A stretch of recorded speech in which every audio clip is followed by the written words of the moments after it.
Welcome to a new Daily Top Askreddit video. Today's topic.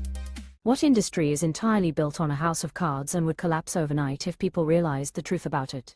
The influencer industry. Half of it's just people pretending to enjoy things they got for free.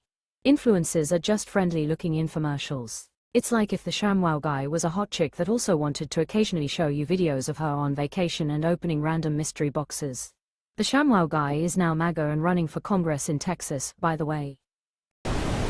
Life coaches, business coaches, all of them. When you dig into the background of these people, it's all a sham. The majority have not built up enough experience to coach anything but expect you to pay for their advice. I know a woman who used to work in HR in my office. Unpleasant person, liked to gossip, not particularly good at her job. She is now declaring she is an executive coach, has never coached anyone in her life. Tried to connect with me on LinkedIn, no thanks. The celeb ones are the worst of all. My ex is an example of this. She walked away from the corporate world in order to freelance. She filed an LLC and called herself an entrepreneur. Over the course of 2 or 3 years, when she wasn't finding the success that she wanted, she pivoted a few times, adjusting and refining her niche. Ultimately, she is now marketing herself as an expert coach, claiming to be able to help other women succeed at the very thing she pivoted away from, because she couldn't make it work. And it seems to be working. This is pretty much all of business, man. It's not just coaching. I spent most of my career looking for a place with competent coworkers, superiors, and subordinates with potential. The reality of the corporate world is this: never fail. If you fail, it's because you failed to anticipate your failure and pass the buck to someone else. You stayed in a position long enough to be forced to follow through on a responsibility you committed to. You accepted a position that had actual responsibilities rather than one dictating the responsibilities. The lessons I've learned in the business world are simple: get your name on as many committees and projects as possible. This allows you to maximize your schedule for things that you are not directly responsible for, and to minimize the actual job responsibilities you need to answer for. If you have been in a position for 6 months, it's time to start applying elsewhere. Accept an upward or lateral offer around every 12 to 18 months.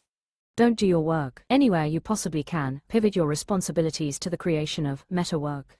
Find a problem at your workplace that you can blame production issues on, and then stand up an action plan to address it. To be clear, don't address it. Just stand up an action plan to do so. Make a committee, build presentations and be the one to give them. Make sure you move on before implementation of whatever asinine bullshit you come up with so you can claim the projected benefits of the plan, rather than have to own the actual outcomes. This will make you incompetent at your job. You will destroy company morale and profitability, but you will be rewarded for doing it. American business culture is the most efficient marketplace in the world. Not for production, no. Not for market outcomes, but for individual wealth creation at the expense of every single load-bearing wall, pillar, and floor that supports the position you are hired to do. This is why all of your coworkers are incompetent and burned out. This is why all of your managers are constantly absent and moving on to bigger and better things. This is why all of your executives are out of touch with what you do. It's because, despite what you think, if you are adding value to the company, you are getting fucked. Anybody who realizes this will either stop feeding the machine or start eating it right back. Both come from a place of spite. This is why all of your managers, execs are inauthentic, hollow human beings with almost no redeeming qualities whatsoever. They have either been transformed into miserable zombies by staying in place too long, or they are putting a pretty face on cannibalism. I've seen a number of these situations with divorces, slightly more women, but that's probably coincidence. Always seems like it happens where one spouse made good money and the other one wanted more freedom, tried the entrepreneur thing and netted $0 after a year or two. Divorce happens somewhere in there. Then the entrepreneur talks about how their ex didn't believe in the dream enough. The kids' travel sports industry. $3,000 plus per year so a 9 years old can play ball. Sorry, your kid isn't going to get a D1 scholarship because he played travel ball at the 10U level. Holy shit, this one. My kids are on the tail end of this, but it's been a wild ride. Rec sports have been virtually eliminated by every douchebag parent thinking their kid is the next superstar, so much so that rec is no longer good enough for the uniquely gifted children. My kids have been playing club, travel b-ball, baseball and softball, and soccer since 3rd grade. They're very average, and I'm perfectly fine with that. I just enjoy watching them play. The biggest benefit they've received is friendships with teammates. The other parents are insufferable and, without a doubt, the worst part of youth sports, especially coach parents. Newsflash, your kid isn't getting unique training from travel coaches. Most, not all, of them are washed-up former players who never went anywhere, but maybe played a little in college. Your kid isn't getting anything unique, despite every club implying this to get your money. You're just paying thousands of dollars for glorified rec coaches who either 1. Realize they can make money running the club and/or coaching, or 2. Think their kid needs next-level coaching or favoritism on their part when making rosters, lineups. Do not kid yourselves if you're relatively new to this. You are paying many thousands of dollars, sacrificing, needlessly, huge amounts of your time, and spending a fortune constantly on sports gear. Ultimately, by the time your kid hits high school, many kids will stop playing that sport altogether, or be surpassed by little Johnny who stunk a few years ago and couldn't make the travel team when your kid did, who suddenly shot up 1 foot in size and now dominates. Your kid doesn't have a career in sports. Make decisions based on a limited window of them enjoying the sport and people they play with, and know the train will stop around high school for them. If you're still good with the cost, time, aggravation, go for it. Just don't be delusional about their future as so many parents are. Saw a parent say something to the tune of, "At the end of the day, I would have rather had the time at home with my kids than to travel sports that cost too much and didn't really provide anything." Might be late, but I'll later. I'm not saying just stay home on the couch. Local rec leagues are fantastic. Around me, the worst part of kids' travel sports is it ruins school sports for kids that can't afford travel ball. Kids can't get on the school team because it's full of kids with years of paid coaching. And it eliminates opportunities for kids who are just okay and not great to play their sports. My summers as a kid were all spent at a baseball field, either playing, umpiring, or supervising the fields for the city. During that time, it was astounding how much even just the recreational league changed. When I played, everyone was using hand-me-down gloves or bats from their older brothers or even the dads. Maybe one kid would have the cool bat that was new and everyone shared that.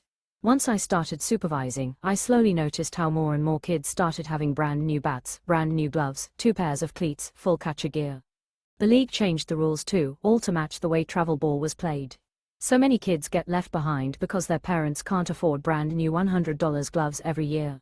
Or simply because they want to just play for fun instead of competing like it's the MLB. Well, it already happened, but NFTs. Remember, NFTs. At my last job I was creating a presentation on the NFT market and called it a scam and solution to a problem no one has. Our CTO was a big fan of NFTs. I sent out the deck and was waiting for our executive meeting to discuss in a couple weeks, and then the entire NFT market collapsed overnight. At least saved me a meeting. I was at an F500 and had to convince our CEO, who most people reading this would know offhand, that NFTs were a bogus concept with zero meaningful value and were more or less a con. I spent probably 100 hours of my life on this subject. A dozen or more conversations. I haven't seen it on here yet, but all of cryptocurrency is a house of cards. The underlying assets have zero intrinsic value beyond a greater fool willing to pay for it. All crypto could drop to 1 cent overnight and there's no mechanism to stop it. What amuses me is the overlap between fiat money is worthless because it is not backed by gold, people, and the crypto is the best thing ever, people. Diamonds. Lab-grown diamonds are a thing now, but some people will argue until the cows come home that they're not as good as natural diamonds. Bling is bling. I'll take lab-grown, thank you. The only people I've heard argue against lab-grown diamonds have always been arguing that lab-grown diamonds are too perfect to the point you can tell they aren't natural. If the end result is too perfect, then I'm very happy with that result. The entire entry-level job requiring 3 to 5 years of experience system. Companies complain about talent shortages while refusing to train anyone. A lot of people point that out. It creates a loop where no one can get experience because no one wants to give it. Then companies wonder why the hiring pool feels so small. Training used to be part of the job market, but many places pushed that cost onto applicants. Something similar happened to GE when Wonderkind CEO Jack Welch implemented the Vitality Curve rank and yank stack rankings. Pretty much every year, quarter or so, the employees are ranked, and the bottom 10 to 30% or so are cut. Problem with this method is that when you keep doing that, most of those in the bottom 10 to 30% aren't lazy or stupid, they're new, and as such don't know the programs, systems, etc. They need time to get their bearings, and with stack ranking their coworkers are less likely to help them out because they're now the competition. Fast forward 20 to 40 years and those that made the cut are now retiring and, oh, shoot, that's the entire workforce. There's nobody to replace them because you fired anybody that could because nobody helped them when they started. You never developed a pipeline of replacements and now you have to scramble to hire new people, and customers get pissed because the new people don't know what they're doing and all the people that used to know what they're doing left. They could have trained others, but you made it in their interest not to. Scientology. Leah Remini got out after she spent like $1 million to get to a high-level OT, operating the TAN, and they did a top-secret unveiling, replete with a locked briefcase, of Xenu. Lower-level Scientologists have no idea they're spending all the time, money, and effort to find out about some bogus alien overlord story. I never bothered with the details because it's so obviously a scam, but I just googled Xenu and WTFF. I'm almost speechless. You should watch South Park's episode on it. S9E12. South Park isn't everyone's thing, but that episode is surprisingly informative. It's also hilarious if you like SP like me. I would have told her it was all bullshit for like $10,000. She got screwed. Her mother brought her into the cult when she was 9 years old. She was groomed to be loyal to their leaders for 35 years, but when they finally deemed her ready, sufficiently brainwashed, to learn the truth about Xenu and the faith, she still had the presence of mind to realize, fuck, this is bullshit. I have to get out of here. Quote, and this is why you would never be a good cult leader if you're willing to give away secrets for that low of price. I would judge her more at fault if she hadn't been dragged into as a child. Her whole closest social circle was mostly Scientologists from a young age, and that makes it more impressive that she broke that mindset and got out, let alone become a strong advocate for fighting the cult.